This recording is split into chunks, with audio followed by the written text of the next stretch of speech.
Hey, what's happening, everybody? It's the favorite leather craftsman, the Leather Cowboy, right here at Premier Leather Crafters in the Dirty Dirty. We're doing a continuation of the video series, knowing your tools and what your tools can do for you, as well as we're talking about the saddle stitch. This video, I want to go more into how to seat that saddle stitch to where it is a lot more profound.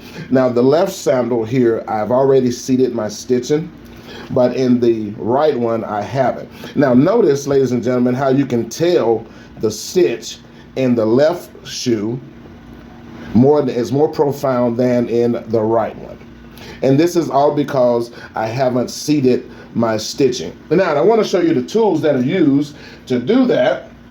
And you will need, well, actually several tools. One, you'll need your wing divider when you're getting ready to lay down your lines, and you can space these out however far you want to do that, depending on the piece. So we scribe a line with using our wing divider to lay down where we're going to put our chisel punches, where we're going to use our chisel punch to cut or punch in the stitching. And you can use several of these different kinds. I have several different kinds, as well as the smaller ones for doing smaller projects like wallets or band straps. You can see where I use this, my small punches I'm using for the straps on the shoe. But you will also need, ladies and gentlemen, a stitching groover. Now, this allows you to cut a channel into the piece. Now, you can set this, and it comes with a guide. This piece right here slides in and out based on the project that you're working. So after I scribe my lines into my piece, I come back with my stitch groover, and then I run this around the entire piece. And what it does, it digs out a channel into where my punch is going to go. Now, once it does that, then I follow that up with my chisel punch, and I punch all the way around that part, around that piece. Doesn't matter where you want to use. But now here's the key. You want to make sure you use either the 1/4 or the 1/8 or the 1/16 stitching punch. So whatever stitching that you're using, make sure that you change the wheel out into your stitching wheel. Now, this is where we get into seating the stitch. So once you've scribe your line, once you've used your stitching groover to groove out the channel, and then you've actually done your chisel punch and you did your saddle stitch, you want to follow that up with your stitching wheel. Now, the stitching wheel can be used in many different components, many different aspects. Sometimes I have used just my stitching wheel to simulate a stitch. In some projects, I don't want to stitch them or use a stitching. Now, in the beginning, let me say it that way. In the beginning, I didn't always use a saddle stitch or sew my products. And so I just used my stitching wheel to simulate stitching was on the piece.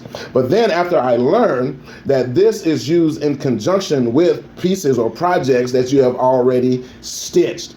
Now, this is when you start learning about seating your stitching. Now, the purpose of the stitching groover is so that your stitches or your wax thread is below the level of your leather piece. You want all of your stitching not to be raised above your leather work, but you want it to be flush or recessed. So this is why we come with that stitching groover, because it grooves out just enough of that channel so my stitching can lay flat or level with my leather work. Then I come back with the stitching groover, and we lay this right into the channel, and then we're just going to go around this piece again with my stitching wheel, and you just follow that channel out.